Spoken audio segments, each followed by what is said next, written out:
Ya estamos iniciando la grabación, estamos empezando a la hora que empezamos más o menos siempre, porque siempre hablamos de algo. ¿Qué vamos a ver hoy? Vamos a ver hemodinamia cerebral y demencias. Voy a compartir pantalla. Julio Centrone, ¿vos compartiste el diagrama que hiciste? No, profe. Ok. Bueno, Julio hizo un diagrama. Julián, profe, perdón. Julián. Julián. Perdón, Julián.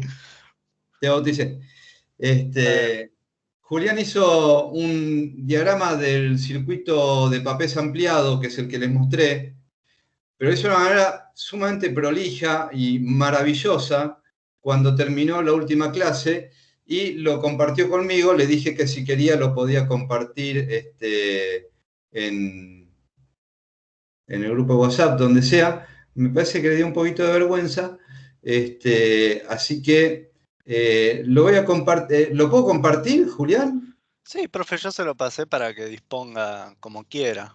Yo Está. porque todo el blanco y el negro me molestaba y no terminaba de entender nada, entonces dije, bueno, Está tomo un buenísimo, me ratito. pareció un muy buen recurso didáctico, así como yo probé recurso didáctico con lo de, ¿cómo se llama? Organización psicomotriz, con los colores y los diseños. Me pareció muy interesante lo que hizo Julián. En una de esas lo uso para la clase del año que viene, te cuento, te voy a nombrar, por supuesto. Sí. Creative Commons.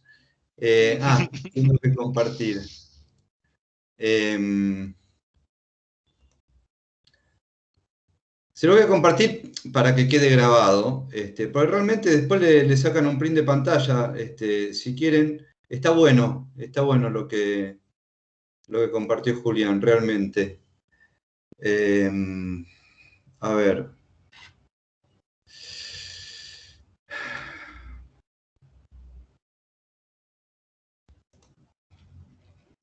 Y de paso también quería comentarles algo como para integrar lo que estuvimos viendo hasta ahora antes de entrar en el próximo tema.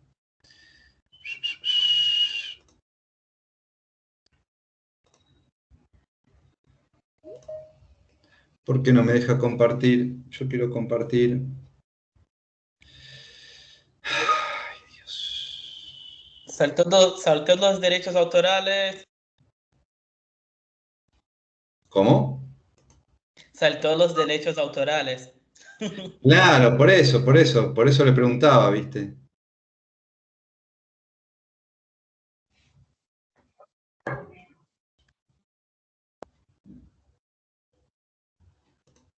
¿Se ve?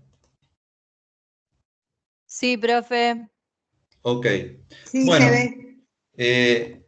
Lo que yo les había mostrado de esta manera, Julián lo reformuló de esta manera que me parece mucho más, la verdad, artística por lo menos. ¿Sí?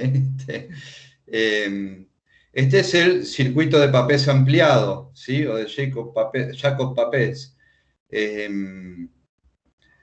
Ampliado porque tiene muchas más conexiones de las que están descritas y se conocen como circuito de Papez, y es una manera también de integrar todo lo que vimos de sistema límbico y todas las interacciones con otros sistemas y con el lóbulo prefrontal. Así que si les sirve esta visualización, las compartimos por eso. A esta altura, visto ya organización psicomotriz, quería compartirles Lo único que esto no se ve del círculo de papel es la última parte. La última parte, ¿a qué te referís? Los últimos círculos, debe ser por la barra, capaz. Sí, debe ser por la barra, pero lo vas a ver en el video subido en YouTube, lo vas a leer.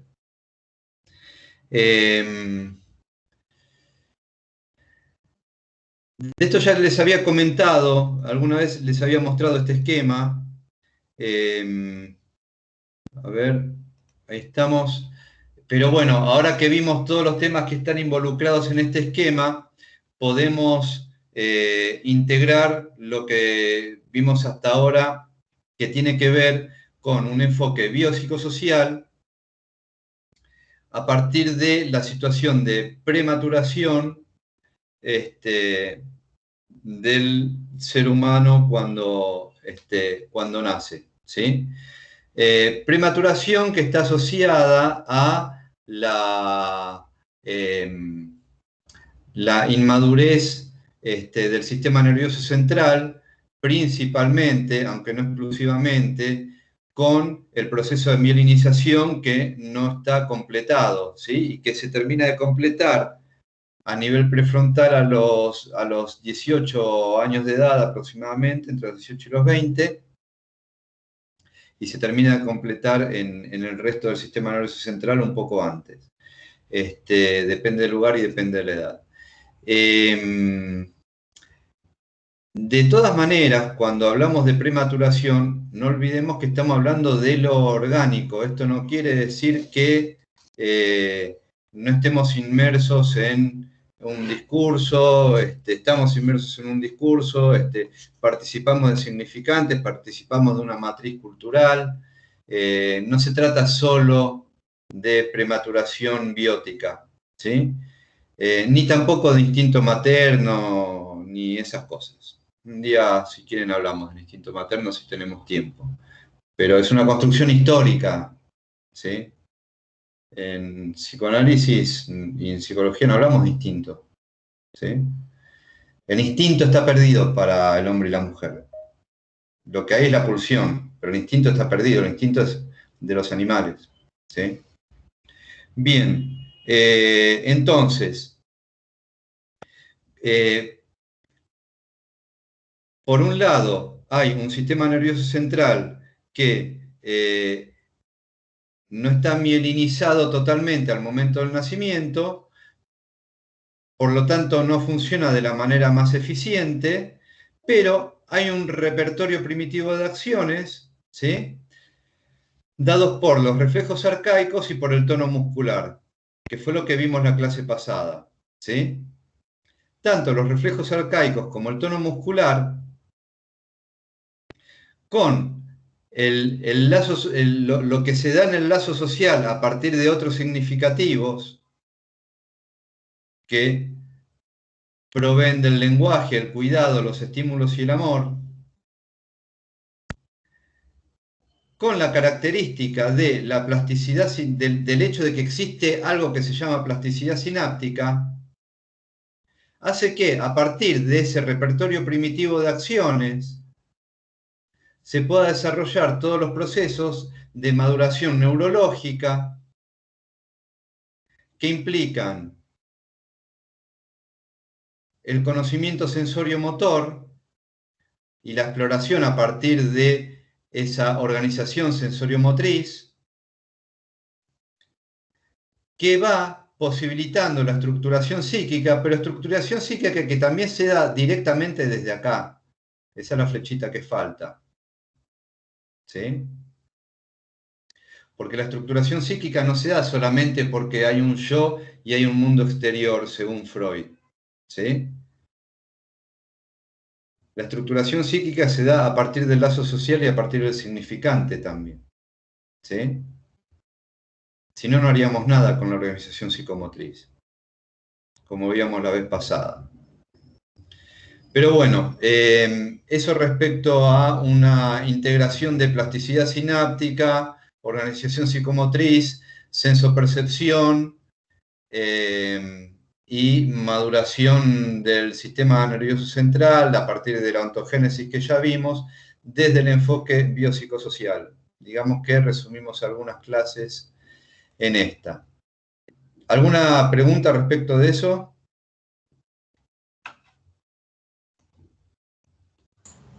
Está claro, profe, me parece. Bueno, vamos a ver hemodinamia y demencias. Estamos bien de tiempo, así que nos va a sobrar tiempo hoy, ¿sí? En una de esas podemos hacer una ronda de preguntas. O empezar a ver otro tema, ya veremos.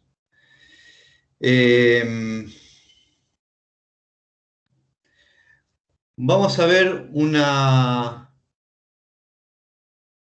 muy ligero pantallazo de sistema circulatorio en general para particularizar en cómo se da la circulación más desde el punto de vista anatómico en el cerebro.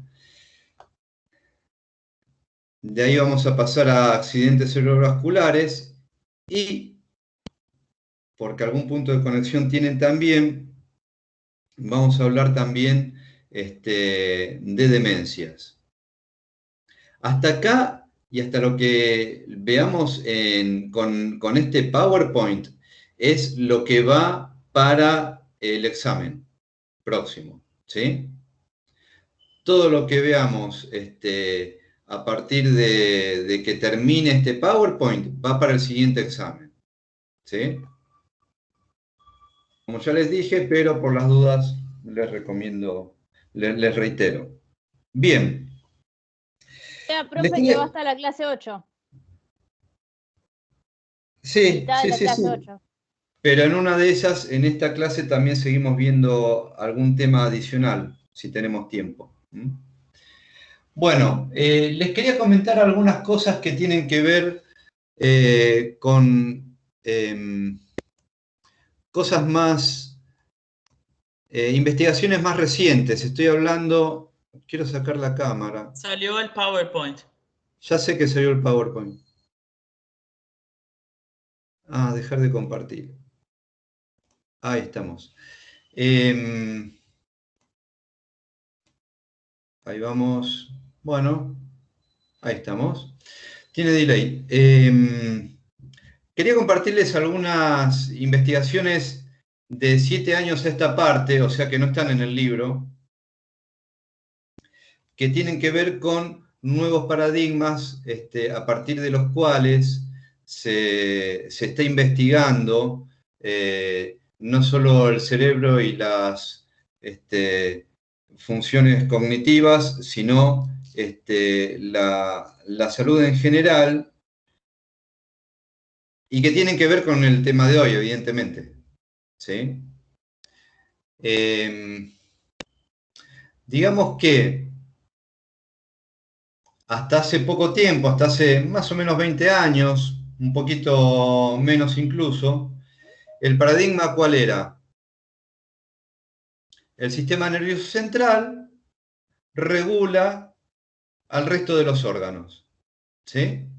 O sea, hay un comando central, digamos, un puente de mando, como si fuera un barco, ¿sí?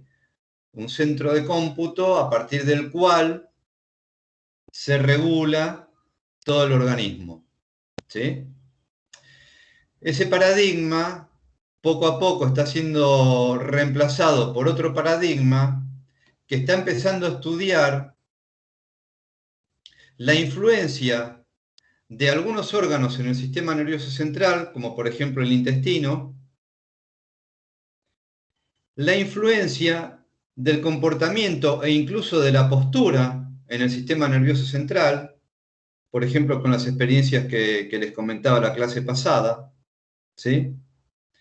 Por lo cual, y esto les digo porque vamos a hablar de demencias y vamos a hablar de corazón y vamos a hablar de circulación y vamos a hablar de cerebro, por lo cual no es que el cerebro controla el corazón ni que el corazón controla el cerebro. Hay un equilibrio y hay una interdependencia, ¿sí? Donde evidentemente hay sistemas de control que tienen que ver con el procesamiento a nivel del sistema nervioso central,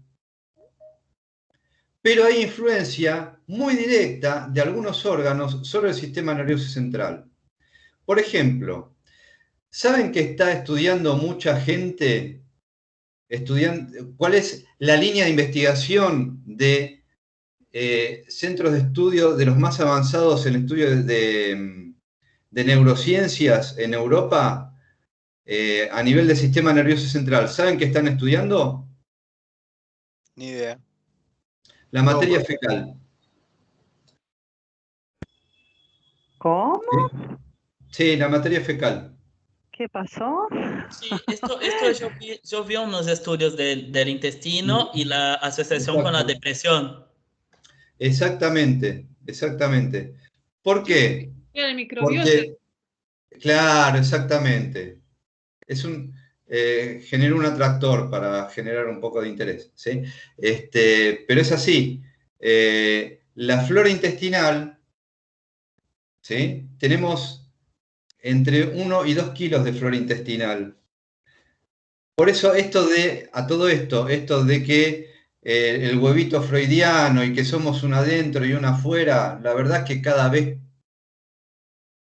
creo que los paradigmas, creo que los paradigmas tienen que cambiar, ¿sí? Porque somos hospedadores de cantidad de microorganismos en la flora intestinal, en la piel.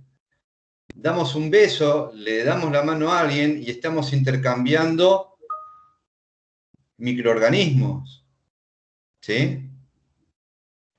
Y estamos intercambiando también campos magnéticos, ¿sí? Aparte de palabras y aparte de significantes.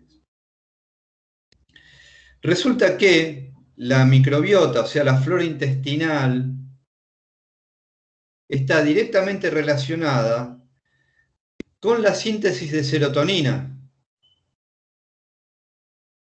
Por eso se investiga mucho en algunos fenómenos depresivos, ¿sí?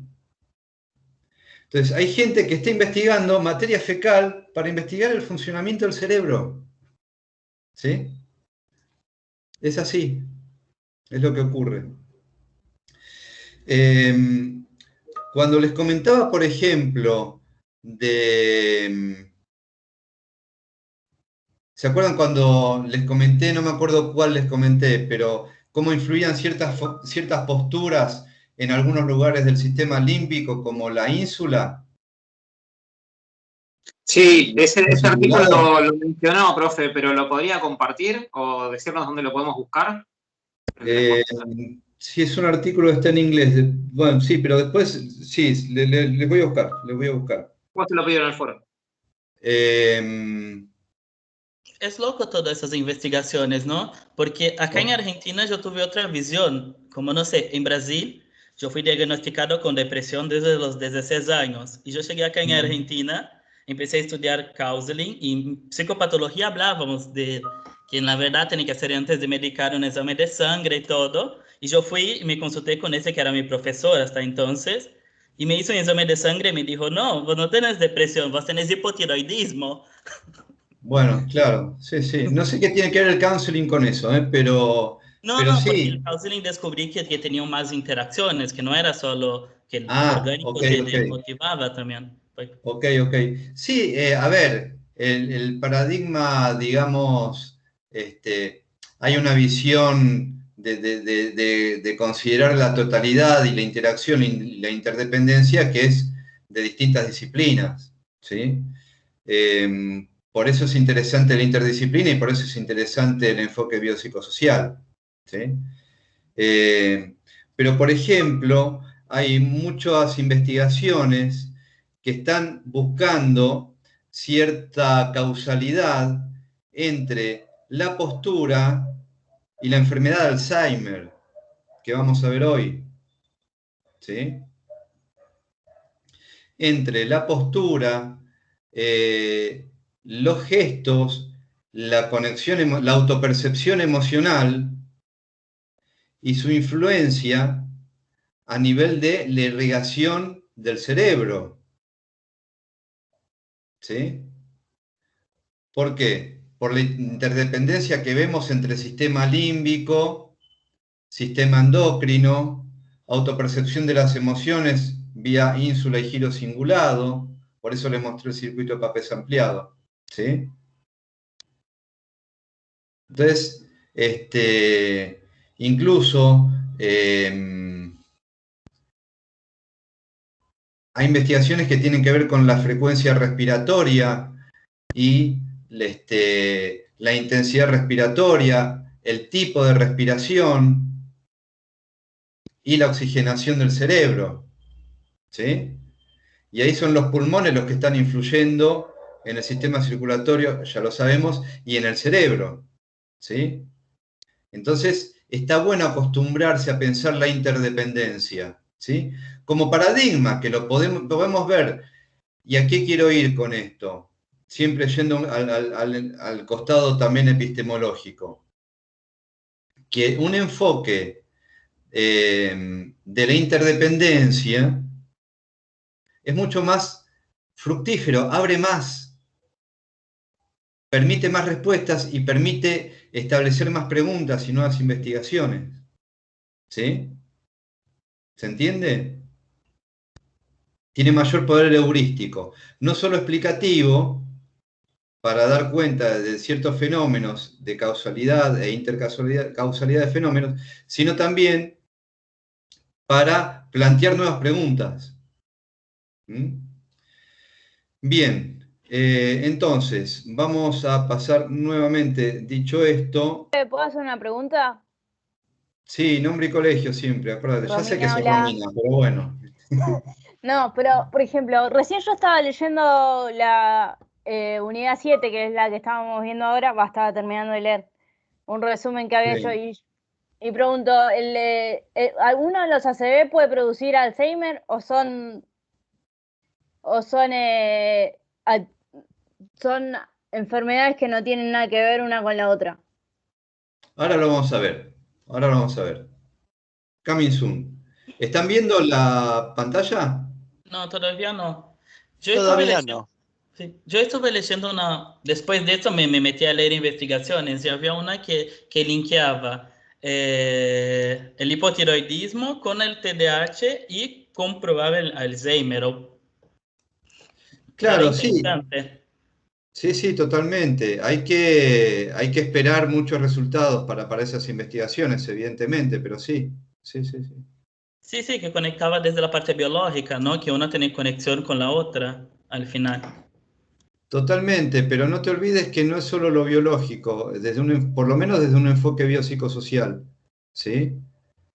Tener presente que el significante atraviesa los cuerpos, ¿sí?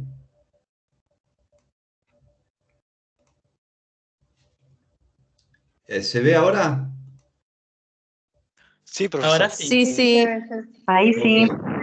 A mí me pareció muy Eh, interesante respecto del Alzheimer una cosa que decía en el video de que había un porcentaje donde había un tipo de colesterol, ¿sí?, que podía causar el Alzheimer. Eso me pareció muy interesante, ¿no? O sea, el tema de la nutrición para mejorar también la dinámica cerebral me pareció muy, muy interesante.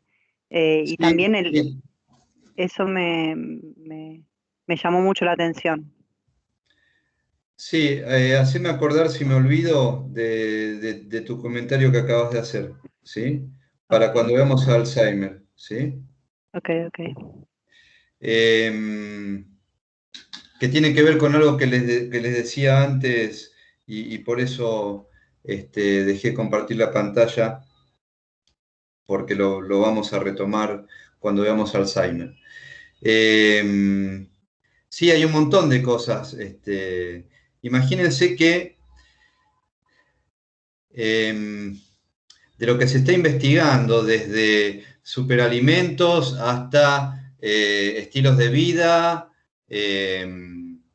hasta cómo influye lo cultural y por lo tanto el discurso y por lo tanto el significante en todo esto, hasta, por ejemplo, cómo, teniendo en cuenta que el cerebro ocupando el 2% de toda la masa corporal, consume el 20% de la energía del organismo, ¿sí? Pero esto no quiere decir que tengamos que darle mucho azúcar al cerebro, porque esos shots de azúcar son contraproducentes y promueven el envejecimiento cerebral, por ejemplo, ¿sí?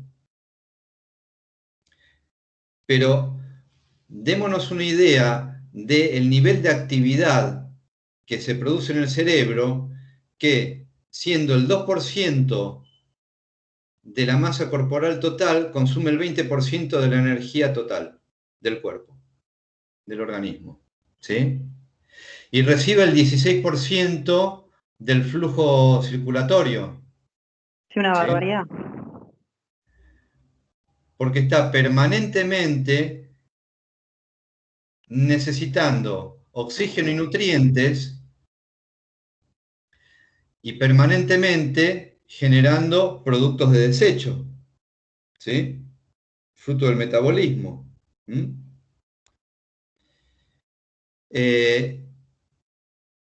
No sé si recuerdan la barrera hematoencefálica, pero esto también tiene que ver con lo que, ahora vamos a hablar del sistema circulatorio, pero dentro del sistema circulatorio tengamos presente esto también, ¿sí? Porque ahora vamos a ver principalmente todas las arterias, cómo van llegando al cerebro, qué formaciones hacen y qué sé yo, pero todo esto termina en vasos cada vez más pequeños, ¿sí? Arterias, arteriolas, capilares, arteriales, capilares venosos, vénulas, venas, etc. Pero hay una interfaz cuando ocurre la capilarización, la parte donde hay mayor intercambio entre el tejido nervioso y el sistema circulatorio, se da a través de ¿qué? A través de la barrera hematoencefálica, que es no solo una barrera de protección, sino también un sistema de intercambio, ¿sí? Muy particular. ¿Por qué? Porque permite que a través de esas uniones gap o nexus que son, a ver,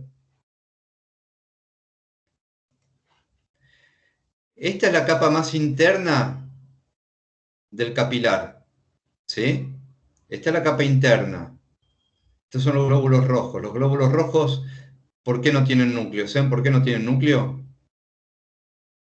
¿Por qué en un momento pierden el núcleo? No. Porque el núcleo consume mucho oxígeno y el glóbulo rojo lo que hace es transportar oxígeno.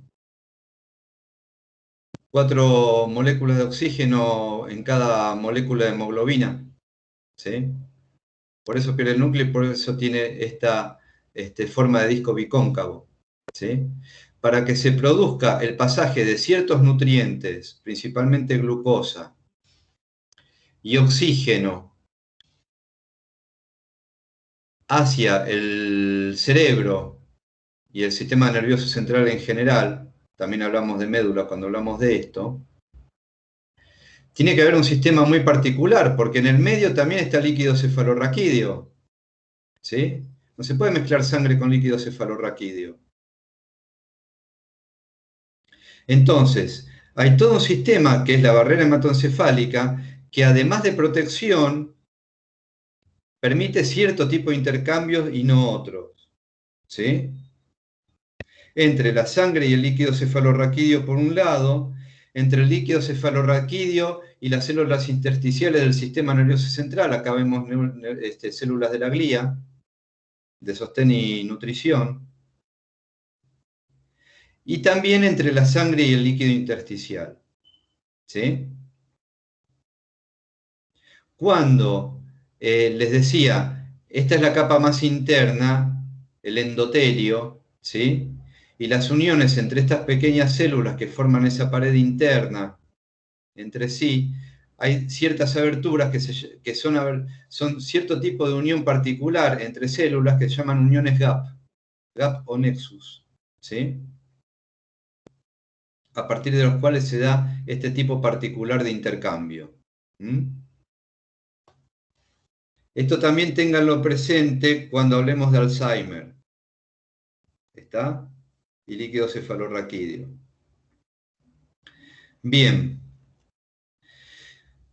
Vamos a hablar un poquito de anatomía. Yo sé que es una parte un poquito aburrida, pero la tenemos que ver. ¿Qué le vamos a hacer? Siempre que hablamos de sistema circulatorio, lo primero que nos viene a la mente es arterias, venas, sangre carboxigenada, sangre oxigenada. Y estamos cometiendo dos errores. Vamos a ver el primero. Que hablemos de arterias y de venas es un error, porque siempre también hay un sistema circulatorio que es el sistema linfático. ¿Sí? Yo recuerdo cuando estudiaba medicina en mi prehistoria que había 4 cátedras de medicina, de anatomía. 4. Una sola, no sé ahora, porque le estoy hablando de la prehistoria. Una sola estaba especializada en sistema linfático y era donde más se veía sistema linfático. En las otras cátedras casi ni se veía sistema linfático. El sistema linfático está directamente asociado ¿a qué? Al transporte de catabolitos, o sea, productos de desecho, y al sistema inmune. Es importantísimo, es fundamental. ¿Sí? Lo nombro nada más, no lo vamos a ver, pero existe, no se olviden del sistema linfático. Bien. Sí, tenía una pequeña... ¿Qué vamos a ver? El segundo error que ocurre siempre. ¿Hay alguien que quiera preguntar algo? Entonces apaguen los micrófonos, por favor. Sebastián, se te abrió el micrófono. Gracias. El otro error muy común. Las venas transportan sangre oxigenada y hacemos los diagramitas y los esquemas en colorado.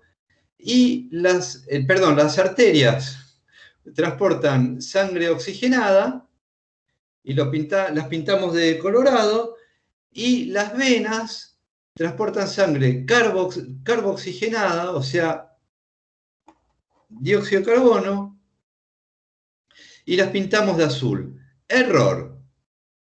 Error. De todas maneras, acá de alguna manera está puesto de esa manera, pero ahora vamos a ver por qué esto no siempre es así.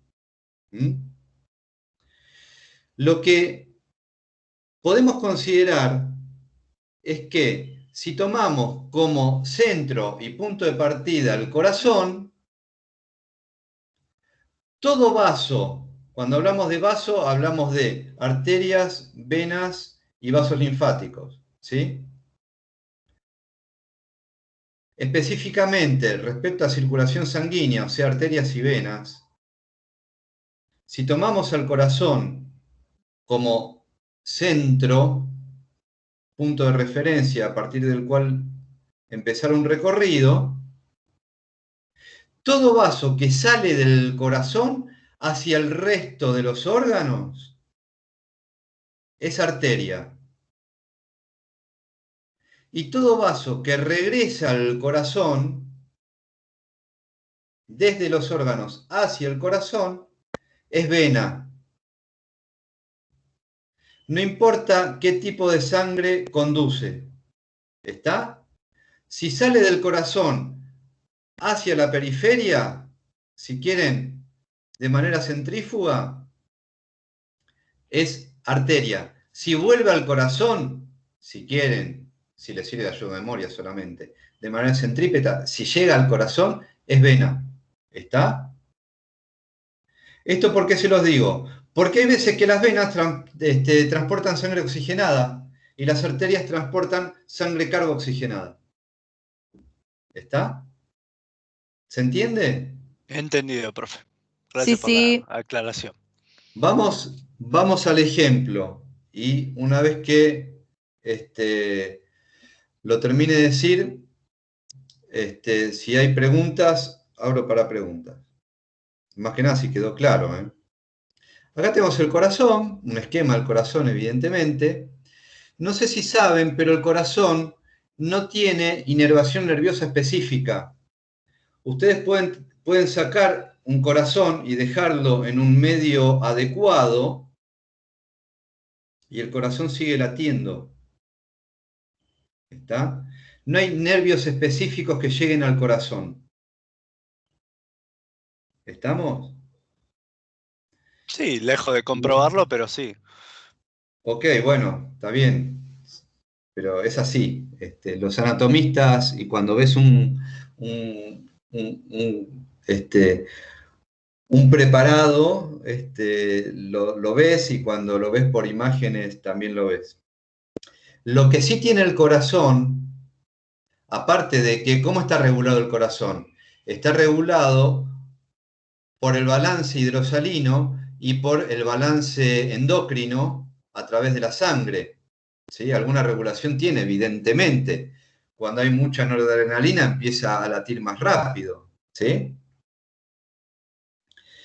Pero no tiene regulación de un nervio específico, no es como el hígado donde por el hilio hepático se ven, o sea, por donde van los principales vasos y nervios, la arteria hepática, la vena hepática y el nervio hepático. No, el corazón no le pasa eso. Lo que sí tiene, otra particularidad que sí tiene, es que además hay unas células especializadas y diferenciadas que son un poquito musculares y un poquito neuronas, que se llama sistema de Purkinje,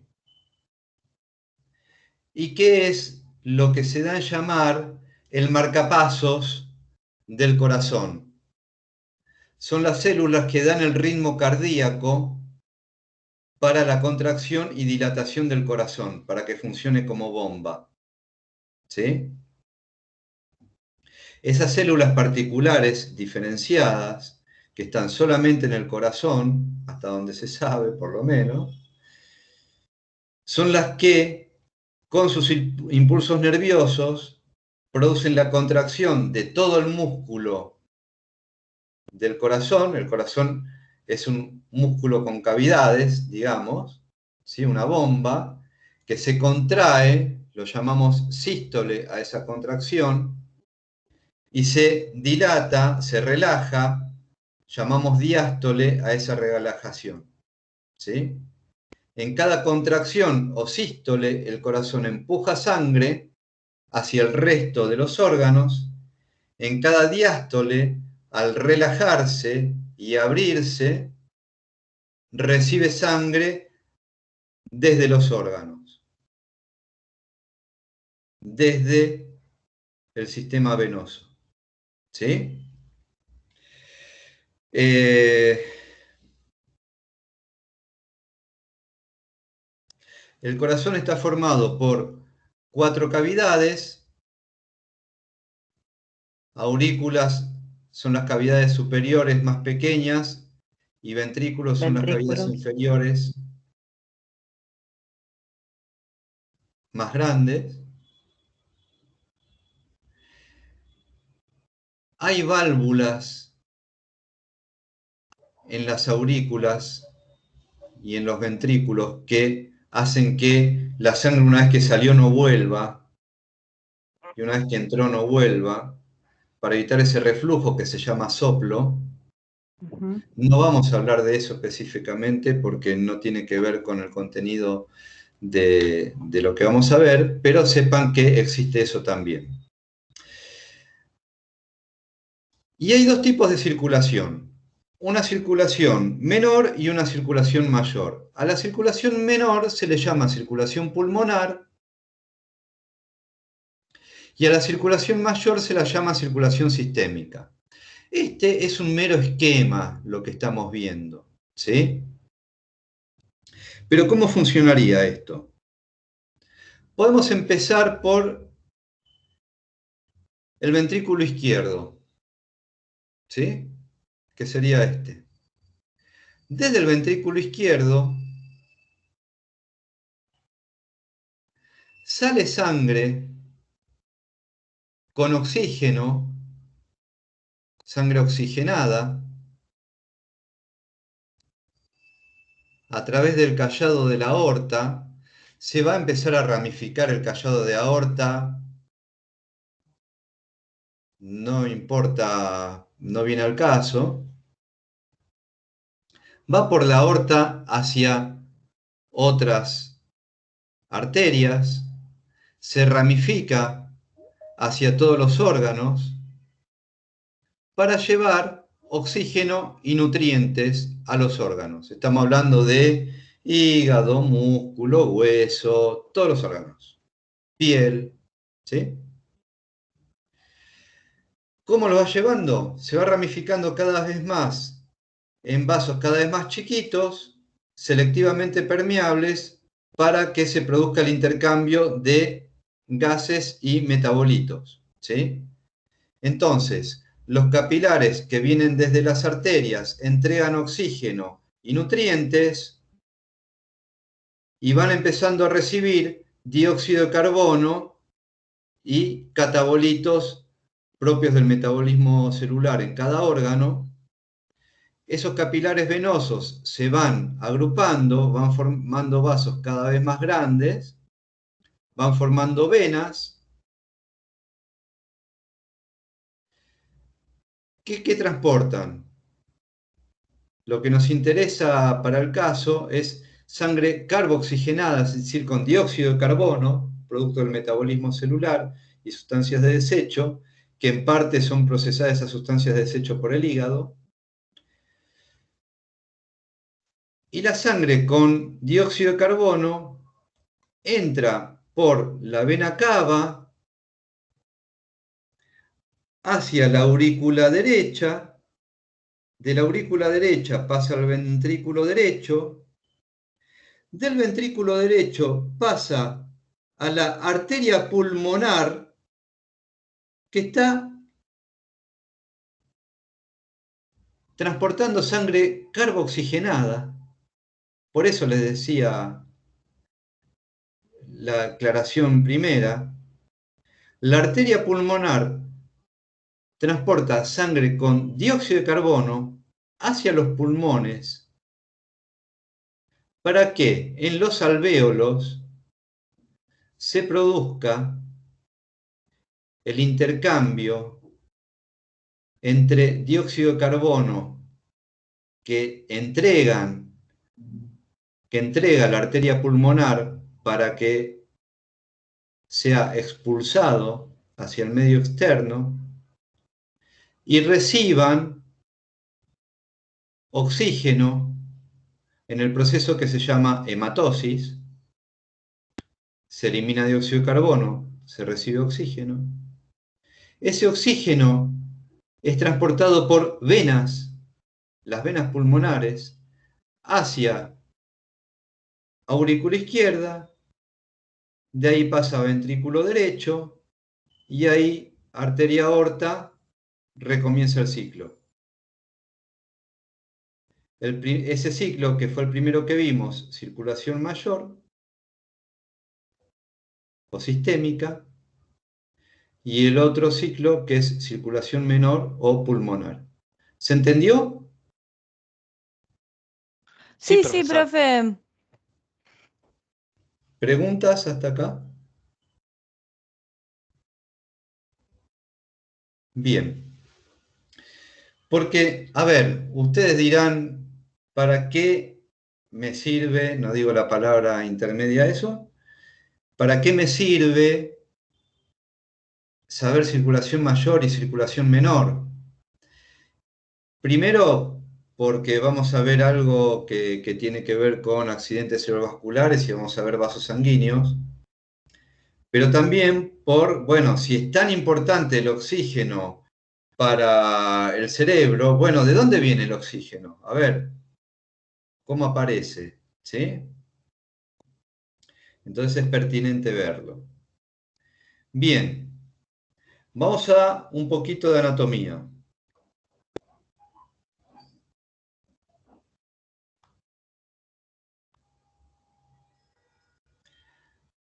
Acá, a esta altura, está el corazón. ¿Sí? Evidentemente, ¿no? Pues esto es una visión frontal. Por acá Profe, sale la ¿está sin aorta. puntero? ¿Cómo? ¿Está sin puntero? No, estoy con puntero, acá está. Está abajo de todo ahí descansando el puntero. Anda por Ah, ahí. es porque dijo que acá No, estaba está el corazón y bailando. yo estuve buscando. Está bailando por el centro de la página el puntero. ¿Lo ven? ¿Lo ven o no lo ven? Ahora sí, Ahora sí, porque profe. Sí, sí, pasa que tiene un poco de delay, por eso. Sí, sí, se ve. Claro, Profe, no ¿le se puedo hacer una desesperen. pregunta? Sí. Cuando hay una trombosis, es porque cuando se hace el coágulo, ¿no? ¿Es porque hubo falta de oxígeno? No. Lo vamos a ver ahora, coming soon. Lo vemos ahora, en un ratito. Pero no es por falta de oxígeno. Es por Pero formación de trombo. ¿es por una arteria tapada?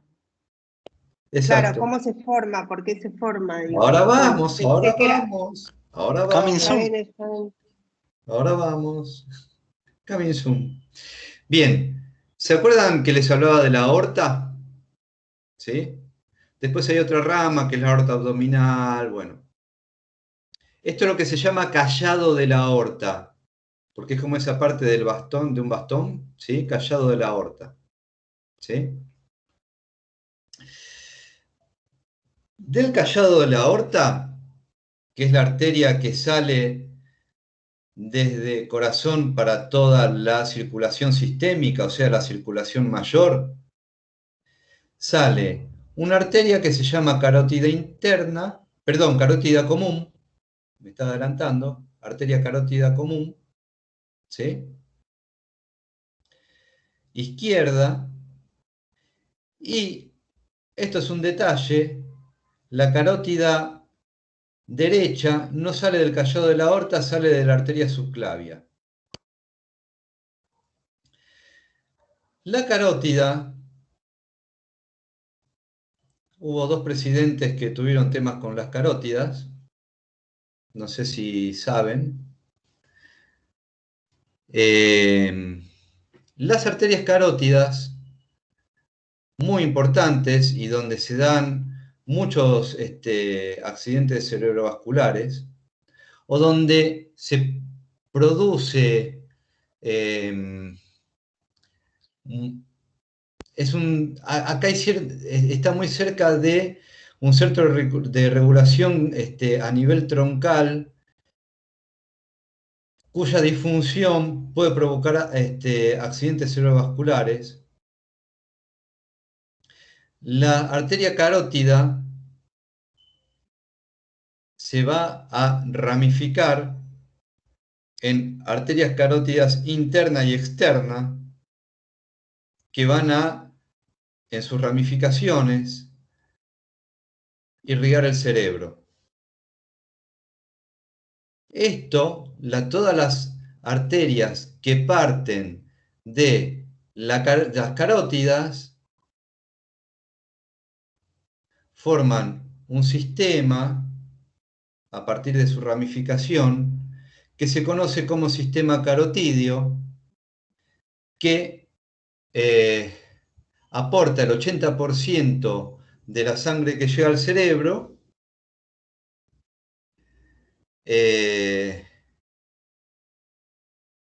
y hay otro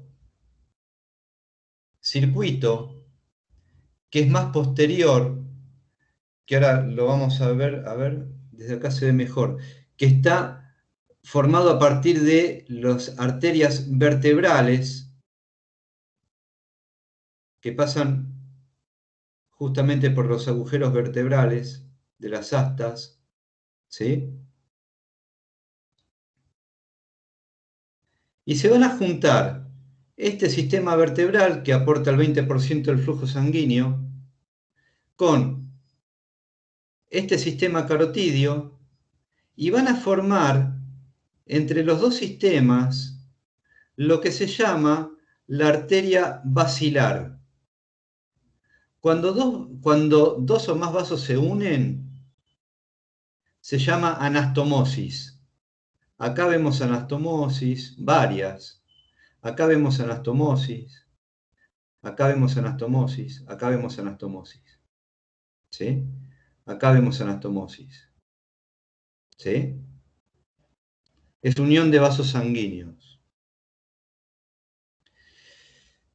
¿Para qué se unen? Esto es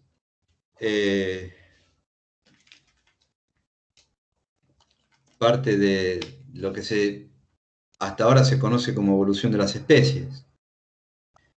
A partir de la unión de las arterias vertebrales, las arterias carótidas y sus ramificaciones, forman juntas la arteria basilar, que se va a unir a su vez con otras arterias que vienen de ramificaciones de las carótidas internas y de las vertebrales, que forman también las cerebrales, van a formar todas esas ramificaciones un anillo que se llama polígono de Willis.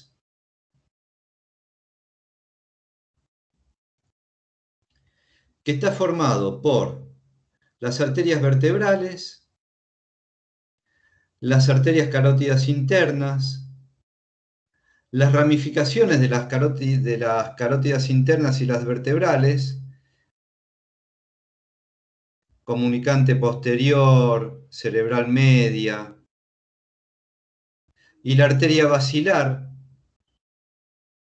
que es la unión de las vertebrales con las carótidas internas.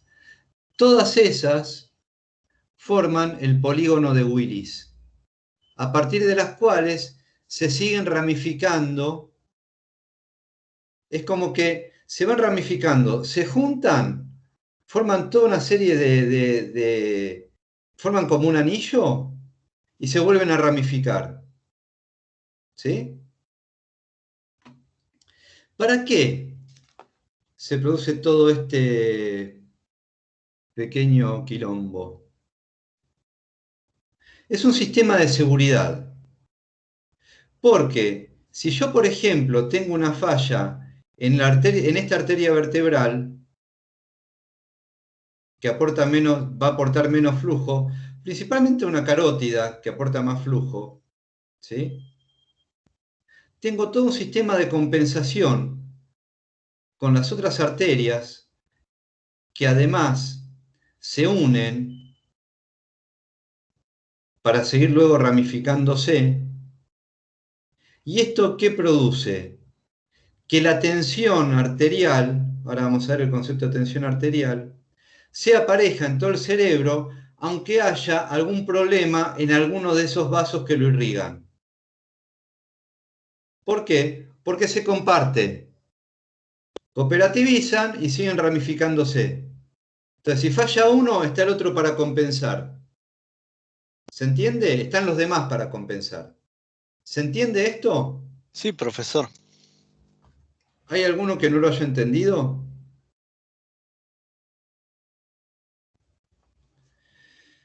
Bien, entonces, como les decía, la función principal del polígono de Willis es igualar las presiones de los diferentes vasos que irrigan el cerebro para garantizar que el suministro de sangre sea parejo en todo el cerebro. ¿Sí? ¿Puedo hacer una pregunta? Sí. Cuando, por ejemplo, se rompe algún vaso, se produce el ACV hemorrágico en el polígono de Willis. Depende de dónde, en general, ahora lo vamos a ver, en general los accidentes cerebrovasculares son en un nivel mucho más distal, son más a nivel, en lo que posterior al paso por el polígono de Willis, ¿sí?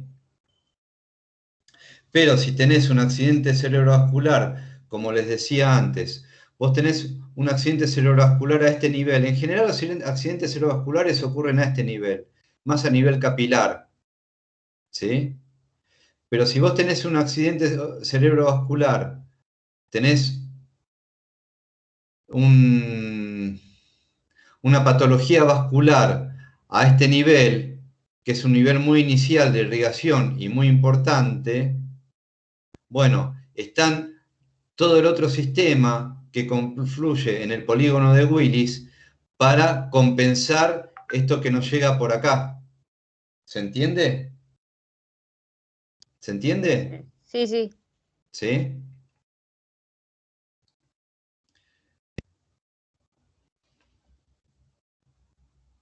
No solo para... El polígono de Willis no está solo para compensar, porque también están compensando las arterias vertebrales. Hay 2 arterias vertebrales, hay 2 carótidas, ¿sí? Que se van ramificando a su vez.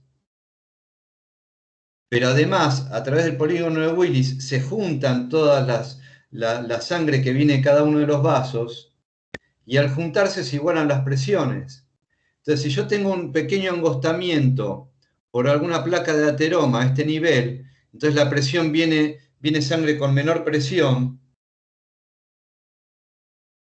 entonces toda la sangre que luego, si no existiera el polígono de Willis, iría con menor presión, por lo tanto haría menos intercambio de oxígeno y nutrientes por dióxido y catabolitos, sería deficiente todo ese intercambio. Eso no ocurre porque se igualan las presiones, porque existe el polígono de Willis. ¿Me explico? Sí, vale, al menos yo Sí, entendí. sí, profe, se entiende. Ok. Sí, se entiende, profe. Ok. A veces uno se explica mejor o no, y a veces se entiende mejor o no, por eso voy despacio con esto. Es bastante sencillo el concepto, pero bueno, no están acostumbrados a la anatomía. ¿Sí? Bien. Entonces, dicho esto, pasamos de la anatomía a lo que sería la histología. Lo que pueden ver acá es un corte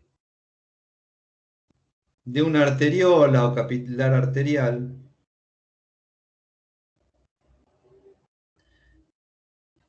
Y acá también vemos un corte sagital.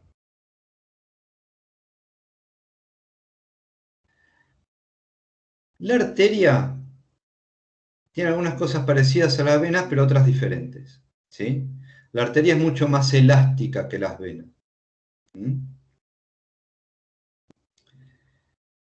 Tiene 3 capas. Se llaman íntima, media y adventicia. La íntima es la más interna, es, en este caso, es prácticamente igual que la de las venas. Son células planas, no son como las neuronas que son más tridimensionales, más 3D. Estas también tienen su 3D, pero son muy planas, muy chatas, ¿sí?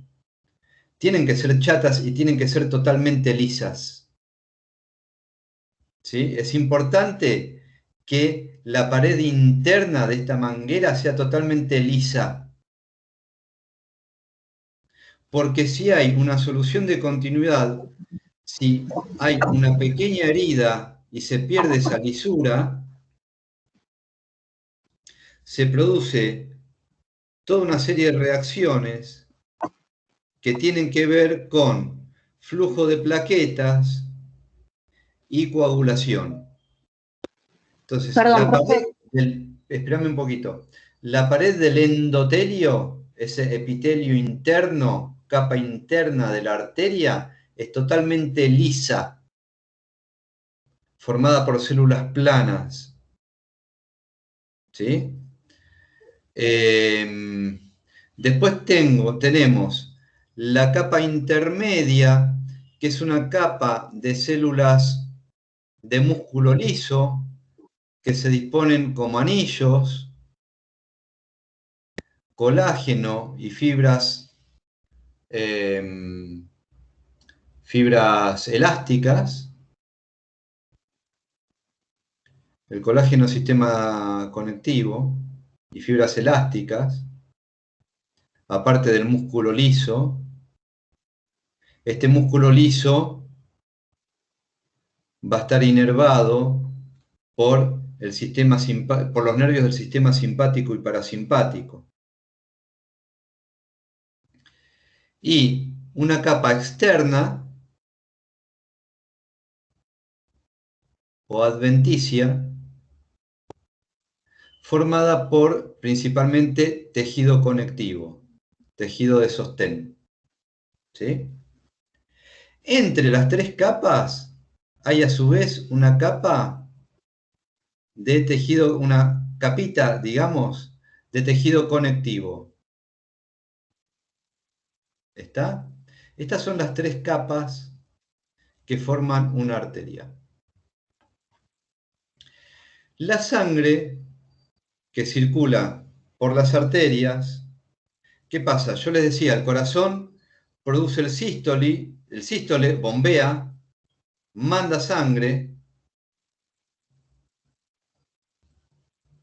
luego se relaja, se produce la diástole y recibe sangre. Ahora, las arterias, ¿para qué sirve la elasticidad de las arterias? Esta capa de músculo liso, en forma de anillo. Para mantener dentro de ciertos parámetros cierta tensión, porque si eso no existiera, imagínense que la arteria fuera como una manguera de plástico.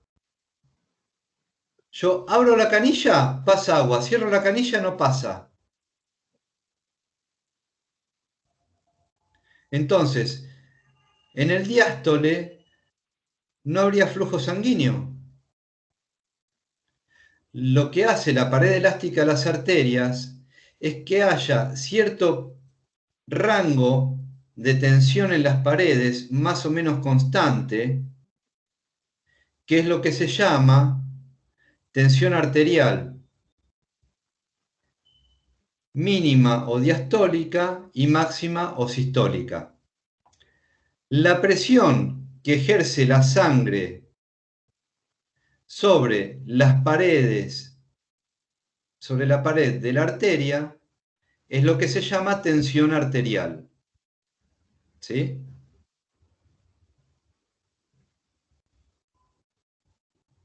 ¿Se entiende eso? Sí, profe, se entiende.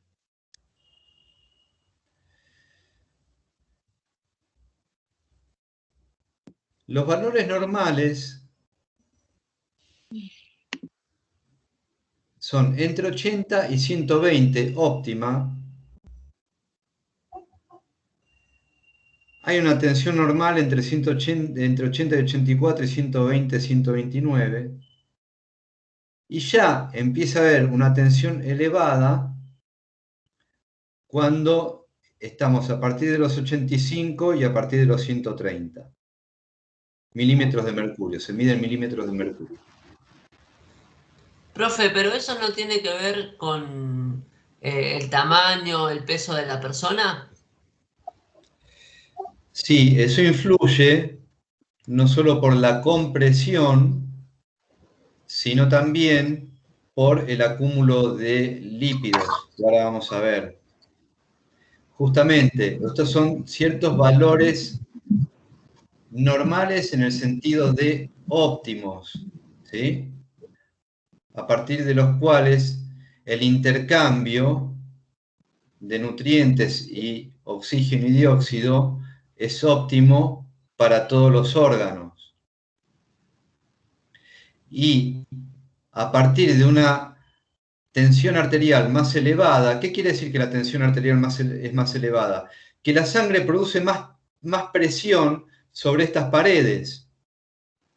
Si estas paredes están debilitadas y la sangre produce más presión, se produce un accidente hemorrágico.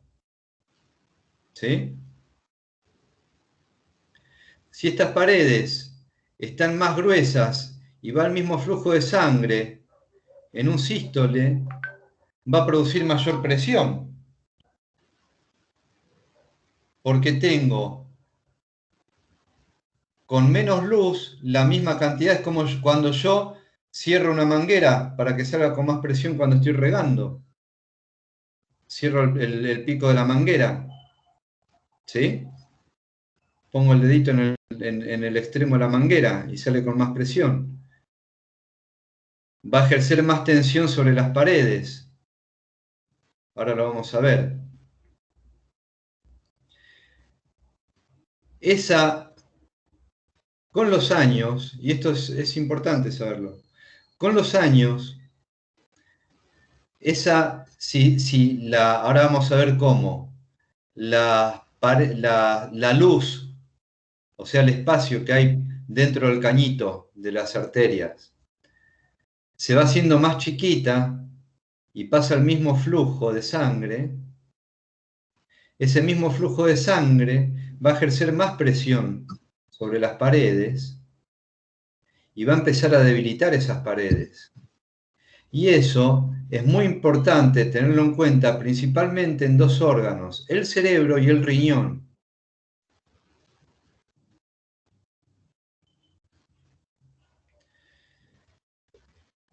Más largo de explicar todo el sistema de depuración renal y además que ahí se produce la angiotensina que tiene que ver con la regulación de la tensión arterial. Pero es importante, esto digo como cultura general, tener en cuenta manejar la tensión arterial. Es muy importante, ¿sí? Principalmente por el tipo de En alimentos términos a del los que riñón estamos no tiene nada que acostumbrados ver a la comer. diálisis, ¿no? ¿Cómo? En términos del riñón no tiene nada que ver la diálisis ahí. Sí, sí, justamente lo que hacen los aparatos de diálisis, todos esos enormes aparatos, tratan de reemplazar lo que hace un riñón. ¿Sí? Un riñoncito tiene el tamaño de un puño. ¿Sí? Bien, estábamos hablando que hay veces que la pared de la arteria o del capilar se angosta. Esto para, no recuerdo qué compañera preguntaba cómo es que se angostan las paredes o cómo es que se debilitan. ¿Qué pasa? Si yo tengo una conducta sedentaria,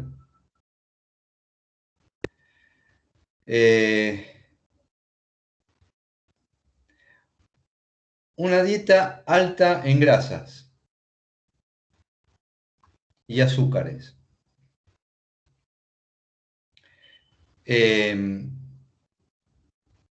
cierto afrontamiento constante a situaciones de estrés que producen alta liberación de catecolaminas, adrenalina y noradrenalina, que a través del sistema simpático, producen un estrechamiento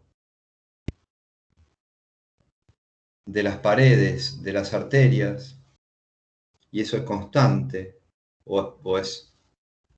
ocurre durante muchos intervalos del día. Estoy hablando de todos factores de riesgo. Le podemos agregar tabaquismo, le podemos agregar muchas píldoras anticonceptivas, vamos a agregar desbalances hormonales. Son todos factores de riesgo que hacen que en la capa intermedia de la arteria o del capilar se empiece a acumular lípidos que van haciendo que la luz sea menor, van angostando el espacio interno del cañito. Esos lípidos que se acumulan pueden empezar a producir por interacción con el resto de las células, células lipídicas y contenido lipídico que no debería estar acá, ¿sí? O no deberían crecer tanto, o no debería acumularse acá. Van produciendo cierto tipo de reacciones y se empieza a fibrosar. Todo esto que debía ser elástico se hace menos elástico, se hace más rígido. Y como como sigue funcionando mal, produce incluso acumulación de calcio que hace que se endurezcan más estas paredes. Todo eso puede llegar a generar una protrusión, o sea, que eso se acumula tanto que empieza a lastimar desde la capa media hacia la capa interna ese endotelio que tiene que estar siempre lisito. Porque si se lastima, cosa que pasa, por ejemplo, cuando nos cortamos, ¿qué pasa? Vienen las plaquetas para empezar a formar un coágulo. Porque está lastimado esto. Entonces vienen las plaquetas a formar esa capita para que vuelva a quedar lisa. ¿Sí? Eso hace que se forme un coágulo que se llama trombo. Entonces, si por acumulación de lípidos, fibrina, calcio, esta pared se hace más dura, se hace menos elástica, la arteria tiene menos capacidad de mantener una presión constante y encima se lastima desde el interior de las paredes hacia el interior de la luz, desde la capa media hacia la capa interna. Empiezan, por acá hay un montón de reacciones más, histamina, un montón de reacciones más. Empiezan a acudir a tapar esta herida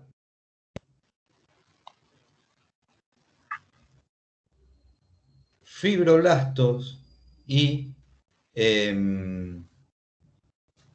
plaquetas de la sangre que se empiezan a acumular. Y cuando se empiezan a acumular, ¿qué pasa? Se hace más viscosa, es como que se produce un embotellamiento y se hace más viscosa la sangre. ¿Sí? Por lo tanto, acuden más plaquetas. Eso es lo que forma un trombo. ¿Sí?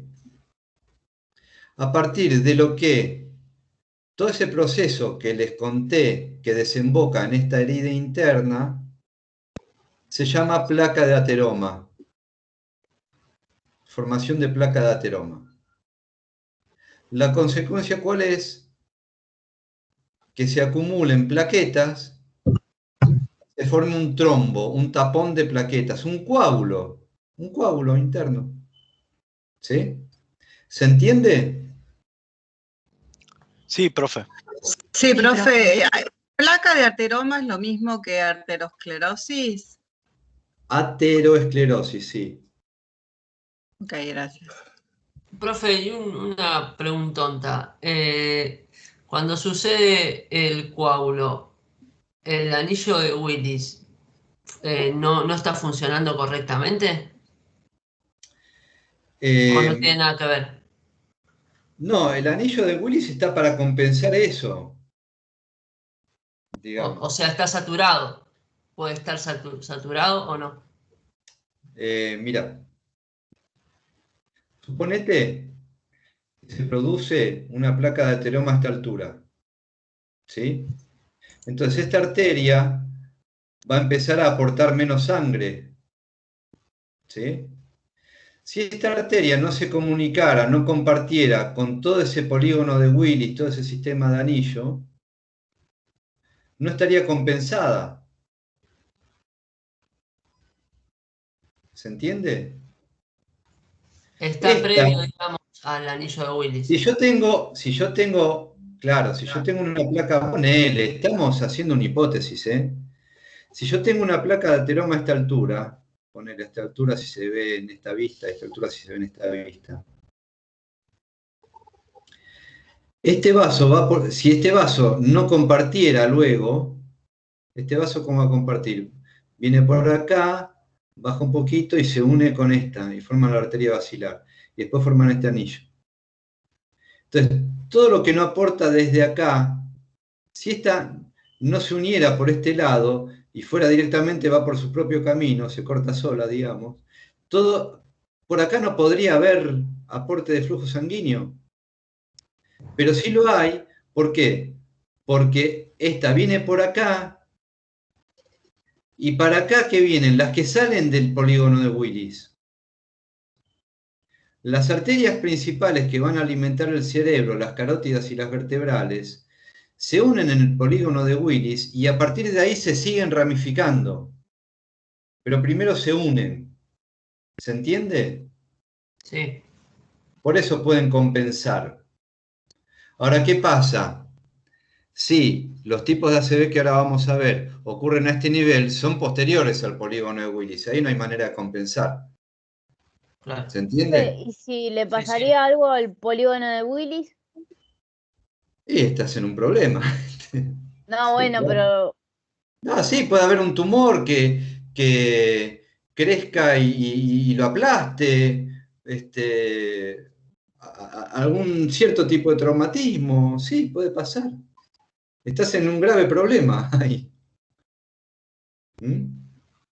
que nunca el polígono de Willis generalmente se ve afectado. Y fíjate que por eso elegí esta vista en su momento. A ver. Está Acá lo hecho vemos como en para un que más o esquema. menos zafe de toda la situación. Está en una parte muy medial. Imagínate que está a la altura del tronco encefálico, más o menos por arriba del tronco encefálico. Si yo esto es una vista de frente, ¿sí? Y acá tomo el cerebro y lo subo un poco, ¿sí? Como si estuviera abriendo una compuerta de abajo hacia arriba, ¿sí? Entonces estoy mostrando lo que hay por debajo, ¿sí? Acá está todo el tronco y un poquito adelante y arriba está el polígono de Willis. Por lo tanto, está bastante interno. ¿Sí? Está a esta altura. Si lo vemos sagitalmente, está a esta altura, el polígono de Willis está acá. ¿Sí? Y acá. O sea que no debería pasarle nada. No. Las probabilidades de que se tape algo ahí deben ser bastante bajas, me imagino. Sí, además son arterias grandes. Lo que pasa es que en la carótida en el seno carotidio es un área muy sensible a los accidentes cerebrovasculares, por toda una serie de razones sobre las que no voy a abundar en este momento. Pero hay una parte muy sensible acá, ¿sí? Por eso, como una de las tantas adaptaciones evolutivas, lo que por azar se fue formando como polígono de Willis, bueno, esa línea evolutiva sobrevivió más, ¿sí? Y se fue reproduciendo más, o sea, evolución, ¿sí? Buenísimo, se entendió. Ok. Bueno, dicho todo esto, vamos a accidentes cerebrovasculares.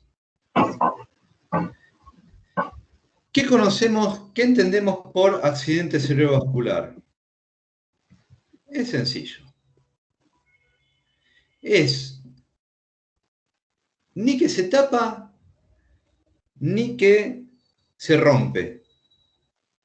Accidente cerebrovascular es interrupción de flujo sanguíneo. Interrupción de flujo sanguíneo. Es así de fácil. ¿Qué puede ocurrir por obstrucción o por hemorragia? Y que ocasiona daño o muerte neuronal, principalmente por falta de aporte de oxígeno. Además, por falta de aporte de nutrientes y además porque no puede seguir recibiendo metabolitos y se juntan ahí los metabolitos y se transforman en tóxicos. ¿Sí? Entonces, ACV es interrupción del flujo sanguíneo por obstrucción o hemorragia. de los vasos en sistema nervioso central, en cerebro, mejor dicho. ¿Sí? ¿Está?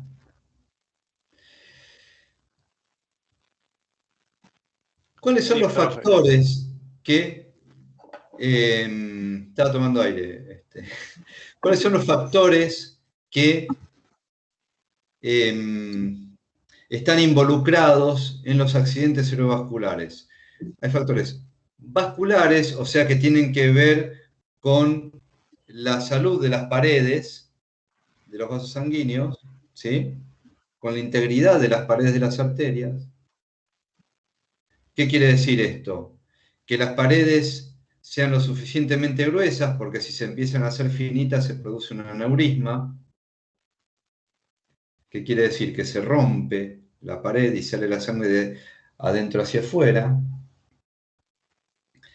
O que no se formen placas de ateroma para que no se formen trombos.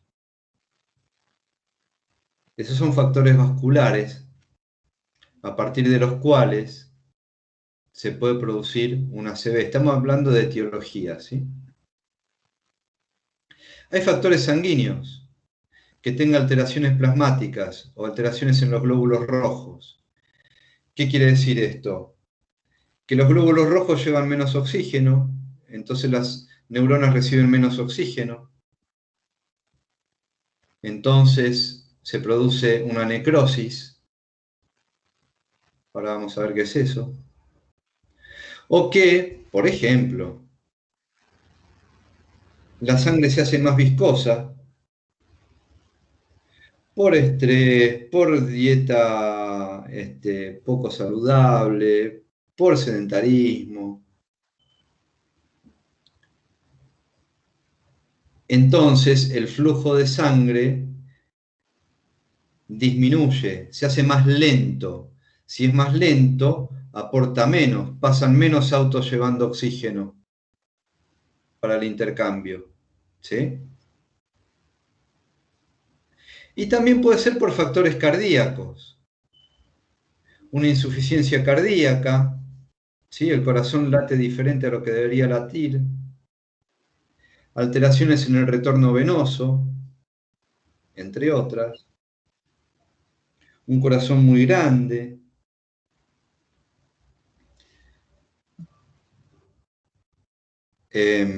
Insuficiencias cardíacas hay mil cantidad de etiologías, ¿sí? Puede ser infarto cardíaco también, ¿sí? Son todos distintos tipos de factores que contribuyen a los dos tipos de ACV que conocemos, que son, y acá viene aquella pregunta, los accidentes cerebrovasculares son de dos tipos, o isquémico o hemorrágico. También accidente cerebrovascular o ACV se conoce también como ictus. ¿Está? El hemorrágico es porque se rompe la manguera, ¿sí? La pared de la arteria se empieza a hacer más finita, se debilita y hay un aumento de la presión sanguínea en algún momento, la pared no resiste y se produce una hemorragia interna, ¿sí? Por lo tanto, yo tenía sangre que transportaba esta arteria, que tenía que llegar todo por acá, y por acá no llega, porque se rompió acá y se acumula acá. ¿Sí? Ese es un accidente cerebrovascular hemorrágico, que produce también aumento de presión intracraneal, porque se acumula en el espacio subdural sangre que no debería estar. ¿Sí? acá está el cráneo, acá está el cerebro, y en el medio tengo sangre que no debería estar por ahí, se está acumulando, ¿sí? Lo cual depende de dónde ocurra el ACV, produce distinta sintomatología, distintos signos principalmente.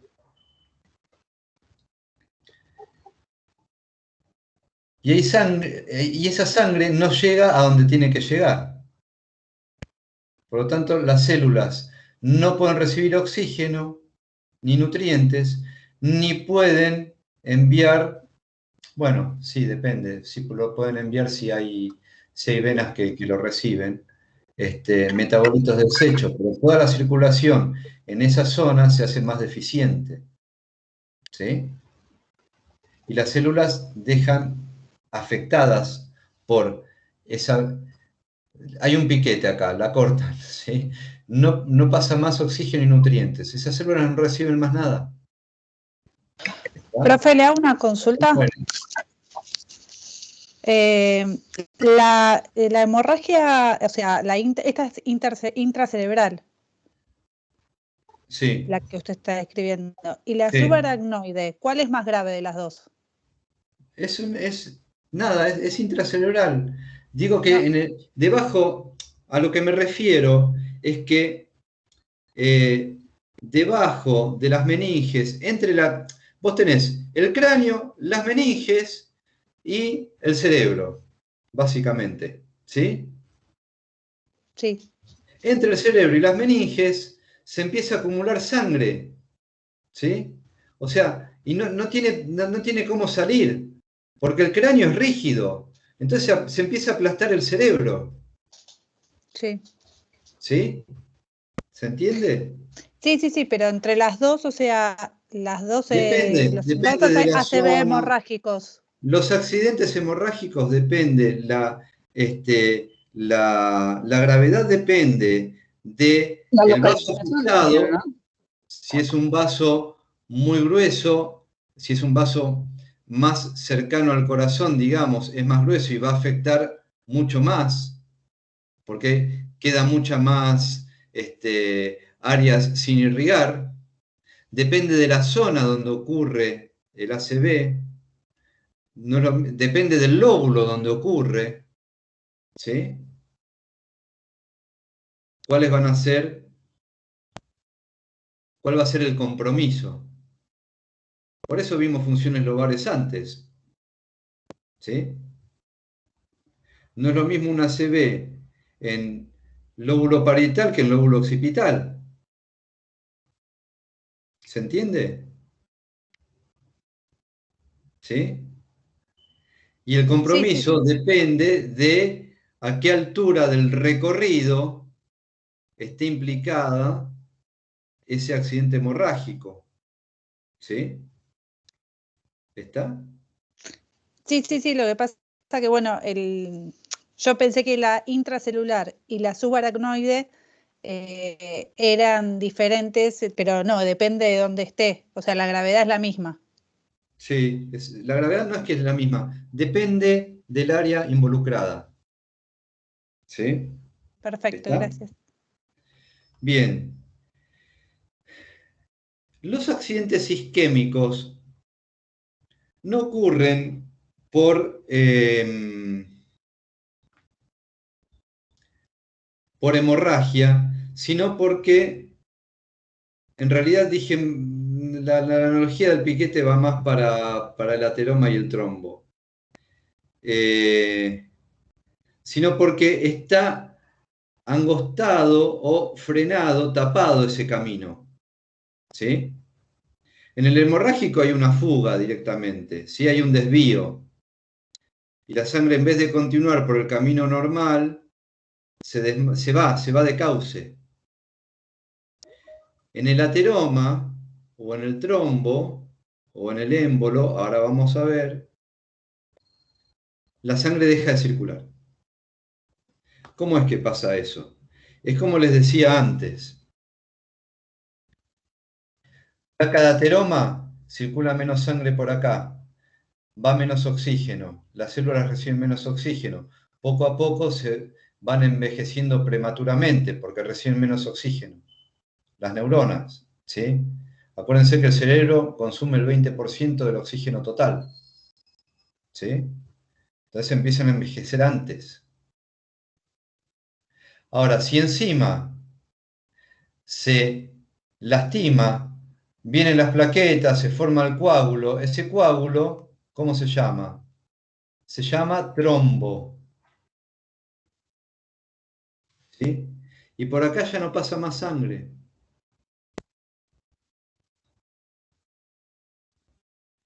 Por lo tanto, todo lo que sigue después deja de estar irrigado. Entonces, trombo A veces, y espera un poquito. A veces se desprende una parte de coágulo, de ese trombo que se formó, que sigue viajando hasta que este vaso se angosta tanto que ya no puede pasar más. Y tapa otra cosa encima. Y tapa otra cosa. Eso es un émbolo. ¿Sí? Por eso, los accidentes isquémicos, ahora vamos a ver por qué se llaman isquémicos, se forman por ateroma, por trombo o por émbolo. ¿Sí? ¿Qué quiere decir isquémico? Isquémico, puede haber isquemia en cualquier órgano. Isquemia es que el fenómeno a partir del cual el órgano no recibe el oxígeno suficiente y se produce necrosis. O sea, se mueren las células, ¿sí? Por necrosis. ¿Por qué? Porque no reciben el oxígeno suficiente. Y no pueden seguir con su metabolismo, se produce un montón de reacciones oxidativas, se acumula, se hace todo el líquido intra e intercelular, se vuelve tóxico, la célula se muere. ¿Sí? Por eso hablan de los antioxidantes y coman mucho jengibre. El jengibre hace muy bien a toda la circulación cerebral. Mucho jengibre. En serio les digo, es muy bueno el jengibre. Pero hay que comer un montón, pero bueno.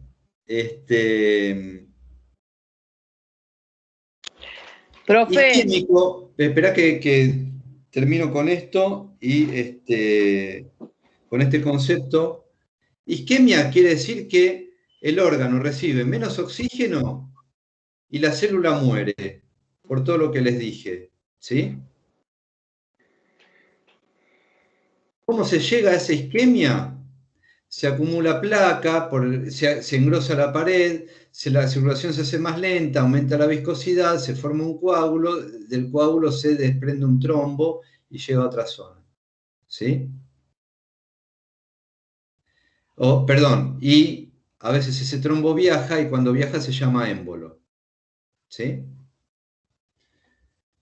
O puede ser que se desprenda y viaja y ya no solo está tapado acá, sino que después se va por otra anastomosis a otro vaso y termina ese émbolo tapando otro lugar también.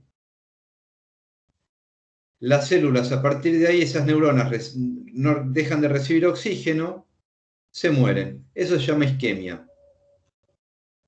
Resulta que, lo vamos a ver después, si se puede tratar a tiempo, un accidente hemorrágico tiene mucho mejor pronóstico que un accidente isquémico. ¿Por qué? Porque de alguna manera, por lo menos la sangre, de alguna manera, sigue, aunque generando un lío bárbaro, pero sigue bañando las neuronas. En cambio, en el isquémico, deja de fluir directamente. ¿Sí? ¿Eso no es por la viscosidad de la sangre? Que deja de fluir porque se vuelve viscosa, porque se forma un trombo, porque se forma un émbolo. Por eso, porque es mucho más densa la sangre que en un hemorrágico. Y se termina tapando, y no sigue más. No sigue más. Se tapó ahí, se tapó, no hay más. A partir de ahí no hay más. ¿Sí? En el hemorrágico, si yo logro extraer la sangre que se acumuló, lo estoy diciendo de una manera muy grosera, y de alguna manera se puede reparar o contribuye a reparar el vaso dañado, deja de haber presión intracraneal, por lo tanto se puede restablecer de alguna manera el flujo sanguíneo a través de otras células o por cicatrización, y tiene mejor pronóstico porque todas las áreas dañadas con plasticidad sináptica mediante, las funciones se pueden llegar a recuperar. En el isquémico deja de haber aporte de todo tipo, aunque sea de sangre suelta, digamos, no fluye más oxígeno, entonces es de mucho peor pronóstico, de menor recuperación. ¿Sí? Profe, pero no tendría que ser al revés. ¿Por qué? No sé, se me ocurre porque en el hemorrágico puede llegar a haber una hemorragia. Y en Hay el una otro no. hemorragia. Claro, Hay una por eso, hemorragia. porque A ver, depende de si es tratado a tiempo, depende en qué zona ocurrió, ¿sí? Depende de un montón de cosas. ¿Está? sí. Siempre lo más importante es la intervención médica rápida, ¿sí? Ujú. Sí, se entendió. Y además, un accidente hemorrágico a nivel carotidio va a tener muchas mayores consecuencias que un accidente isquémico a nivel capilar, ¿sí? Bien, siendo las 20:30 pasadas, vamos a hacer un recreo, ¿sí? Francisco, te puedo hacer una pregunta. En el libro está un poco más corto todo lo que vimos ahora. ¿Para el examen vemos lo del libro o lo completamos con toda tu clase? ¿Usted qué opina, Valeria Daviche? Yo pienso que vos me vas a decir que vamos a tener que poner todo, pero tengo Que la lo ilusión completemos, de claro. que no. Y sí, más vale. Va a decir que siempre vayamos al libro y A que ahí ver, se carne. estoy compartiéndoles gemas de conocimiento que no las van a tener en ningún lugar. Bueno, Completando lo que dice el libro, Mar, de vuelta. Hay veces que la clase es el esqueleto y ustedes lo llenan con lo que está en otros textos, libro o textos en Canvas, ¿sí? Y hay veces que además hay cosas que no están en ninguno de los textos y se las doy yo en la clase. Todo eso Profe, también es material. hasta acá entra en el Acostumbrémonos a los parcial, medios ¿no? digitales. El material para el examen son los textos del libro, los textos digitales que están en la plataforma y los videos. Todo eso es material de estudio del cual se van a tomar las preguntas. ok, gracias. De hecho, de plasticidad sináptica tampoco hay mucho en el libro. De Es súper transmisión, importante. de neurotransmisión tampoco. Así que van a tener que estudiar de las clases. Ok. Y Perfecto. de esto también, evidentemente. Francisco, hasta acá entra en el examen, hasta esta unidad, ¿correcto? Se dan cuenta, después digan que yo cada vez soy menos calentón. Tanta demencia. Está en el anuncio, ya Después se enoja a sus compañeros que yo hablo de No te enojes, pero A la 8 entra, chicos. Bueno, listo. Listo, gente. A la 8 y la parte de la 18 del Listo, sistema. nos vemos menos 10. Chao. Familia, Nos vemos un rato. bien. Adiós. Dejo de grabar. Nos vemos menos 10. -10.